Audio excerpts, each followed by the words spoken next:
எல்லாருக்கும் தலைமேல எழுத்தொன்னு உண்டு, என்னான்னு யார் சொல்லக்கூடும்? கண்ணீர கொடம் கொண்டு வடிச்சாலும் கூட என்னாலும் அழியாமல் வாழும்.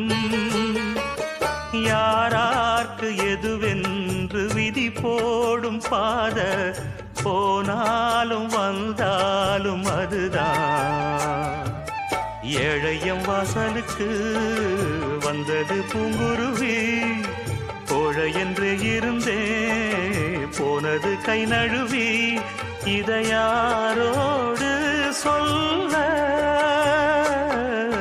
குயில பூடிச்சி கூண்டில் அடைச்சி கூவ சொல்லுகிற உலகம், மயில பூடிச்சி கால உடைச்சி ஆட சொல்லுகிற உலகம்.